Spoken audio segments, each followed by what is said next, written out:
on Chastity, De Castitate. My son, be fervent, be firm, be stable, be quick to make impurity, how one course of ideas seeketh to infringe upon another, to quell the virtue thereof. Gold is pure, but to drink molten gold were impurity to thy body, and its destruction. Law is the code of the customs of a people. If it intrude thereon to alter them, it is an impurity of oppression. So also diet is to be in accord with digestion. Ethics were an impurity therein. Love is an expression of the will of the body, yea, and more also, of that which createth the body, and its operation is commonly between one and one, so that the interference of a third person is impurity, and not to be endured. Nay, even the thought of a third person has but ordinary not part in love, so that as thou seest constantly in thy life, love being strong, taketh no heed of others, and some after interference bringeth misfortune. Now then shall we therefore cast out love, or accept impurity herein? God forbid. And for this cause see thou well to it that in thy kingdom there be no interference therewith, nor hindrance from any, for it is perfect in itself.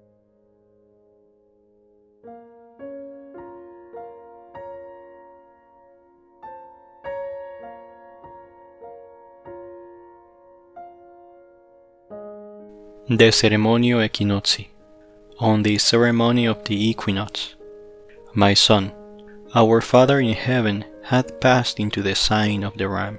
I have performed the rite of union with him according to the ancient manner, and I know the word that shall rule the semester. Also it is given unto my spirit to write unto thee concerning the virtue of this rite, and many another of antiquity. And it is this, that our forefathers made of these ceremonies an epitome mnemonic, wherein certain truth or true relations should be communicated in a magical manner. Now therefore, by the practice of this mayst thou awaken thy wisdom, that it may manifest in thy conscious mind. And this way is of use even when the ceremonies, as those of the Christians, are corrupt and deformed. But in such a case thou shalt seek out the true ancient significance thereof.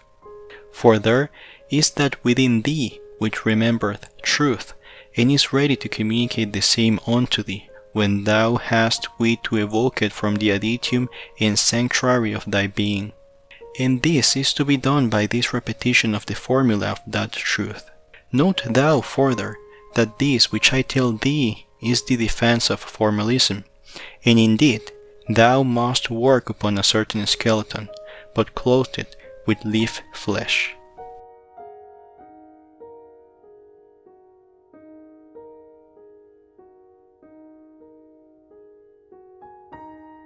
On the light of the stars, De Luce Stellarum, it was that most holy prophet, thine uncle, called upon earth William O'Neill, or Blake, who wrote for our understanding these 11 sacred words. If the sun and moon should doubt, they'd immediately go out. O my son, our work is to shine by for and virtue of our own natures, without consciousness or consideration. Now, notwithstanding that our radiance is constant and undimmed, it may be that clouds gathering about us conceal our glory from the vision of other stars. These clouds are our thoughts, not those true thoughts which are but conscious expressions of our will, such as manifest in our poesy, or our music, or other flower ray of our life quintessential. Nay, the cloud thought is born of division and of doubt, for all thoughts, except they be creative emanations, are witnesses to conflict within us. Our settled relations with the universe do not disturb our minds, as, by example, our automatic functions, which speak to us only in the sign of distress. Thus, all consideration is demonstration of doubt, and doubt of duality, which is the root of choronzon.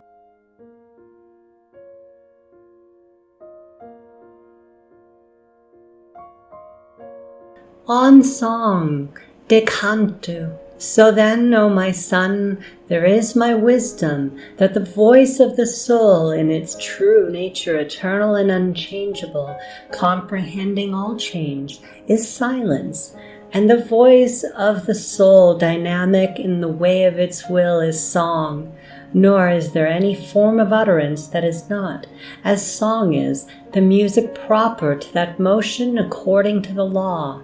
Thus as thy cousin Arthur Machen hath rejoiced to make plain unto men in his book called Hieroglyphics, the first quality of art is its ecstasy, so night to all men at one time or another cometh joy of creation, with the belief that their utterance is holy and beautiful, glorious with banners. This would indeed be the case, and we could discern their thought from their words, but because they have no technical skill to express themselves, they do not enable others to reproduce or recreate the original passion which inspired them, or even any memory thereof. Understand then what is the agony of the great soul who hath every key of paradise at his girdle, when he would open the gate of holiness, or of beauty, or of any virtue soever, O men of his age.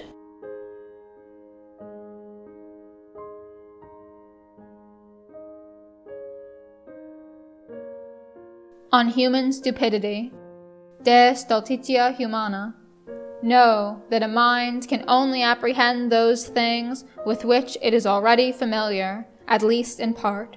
Moreover, it will ever interpret according to the distortion of its own lenses. Thus, in a great war, all speech soever may be understood as if it were of reference thereunto. Also, a guilty person or a melancholic may see in every stranger an officer of justice, or one of them that are banded together to persecute him, as the case may be. But consider, moreover, that the mysterious is always the terrible for vulgar minds. How then, when a new word is spoken, either it is not heard, or it is misunderstood, and it evoketh fear and hate as a reaction against fear, then men take him and set him at naught, spit upon him and scourge him, and lead him away to crucify him.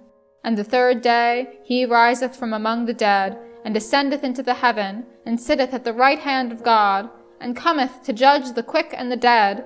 This, O my son, is the history of every man unto whom is given a word.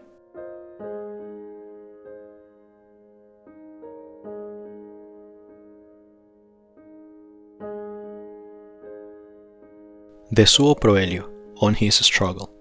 Now therefore, thou seest how men take the son of science, and burn him for a sorcerer or a heretic, the poet and cast him out as reprobate, the painter as deforming nature, the musician as denying harmony, and so for every new word. How much more then, if the word be of universal import, a word of revolution and of revelation in the deep of the soul, a new star, that is for the astronomers, and maybe setteth them by the ears, but a new sun, that were for all men, and a seed of tumult and upheaval in every land. Consider in thyself, therefore, what is the might of the adepts, the energy of the sanctuary, that can endow one man with the word of an aeon, and bring him to the end in victory, with his chariot wreathed in flowers, and his head bound round with a fillet of blood. Honor, laurel, my son, thou art enter into the battle, and the men of our race and our clan return not safe in glory.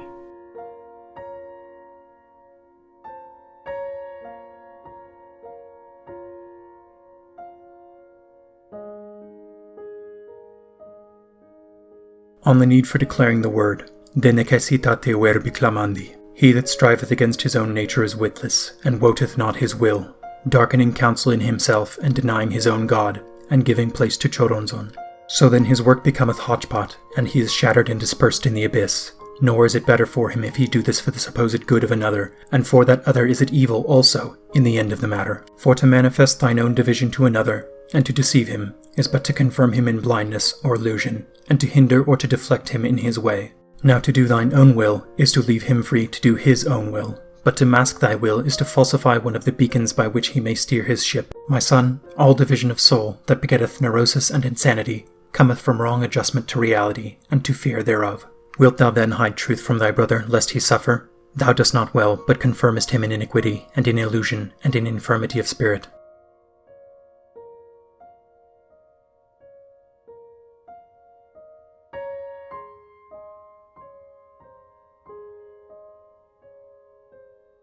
On the mystery of the universal sacrament, de mysterio Eucharisto universali. O my son, heed also this word of thine uncle William O'Neill. Everything that lives is holy, yea, and more also every act is holy, being essential to the universal sacrament. Knowing this, thou mayest conform with that which is written in the book of the law, to make no distinction between any one thing and any other thing. Learn well to apprehend this mystery, for it is the great gate of the college of understanding, whereby each and all of thy senses become constant and perpetual witnesses of the one Eucharist, whereunto also they are ministers.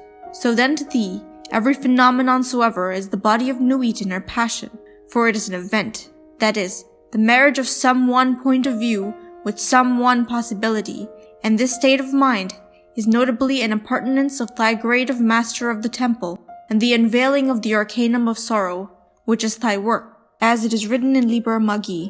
Moreover, this state, assimilated in the very marrow of thy mind, is the first stop towards the comprehension of the arcanum of change, which is the root of the work of a magus of our holy order. O my son, bind this within thine heart, for its name is the Beatic Vision.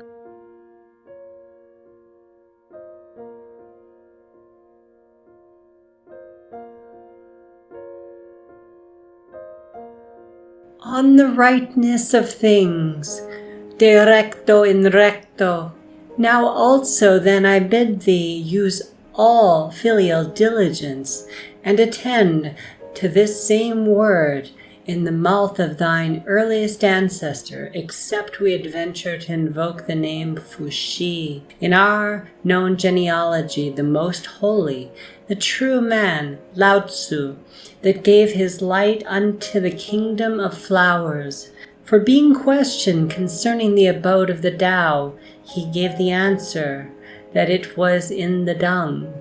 Again, the Tathanga, the Buddha, most blessed, most perfect, and most enlightened, added his voice that there is no grain of dust which shall not attain to the Arhan.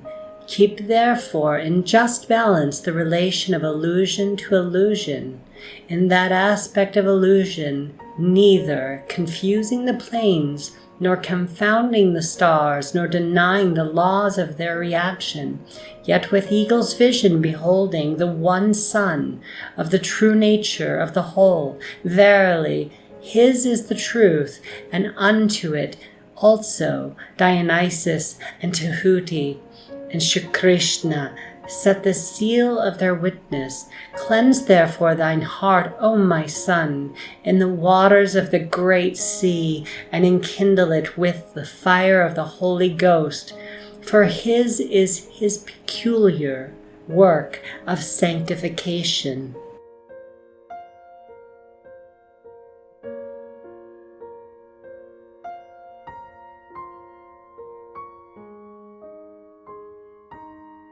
On the Blessed Virgin, De Virgin Beata. Understand then well this mystery of universal godliness, for it is the naked beauty of the Virgin of the world. Lo, since the end is perfection, as I have already shown unto thee, and since also every event is inexorably and ineluctably interwoven in the web of that fate, as it is certain that every phenomenon is, as thou art sworn to understand, a particular dealing of God with thy soul. Yea, and more also, it is a necessary rubric in this ritual of perfection. Turn not therefore away thine eyes, for that they are too pure to behold evil, but look upon evil with joy, comprehending it in the fervor of this light that I have enkindled in thy mind. Learn also that everything soever is evil, if thou consider it as a part, static, and in division, and thus in a degree must thou apprehend the mystery of change. For it is by virtue of change that this truth of beauty and holiness is made steadfast in the universe. O my son, there is no delight sweeter than the continuous contemplation of this marvel and pageant that is ever about thee. It is the beatitude of the beatitudes.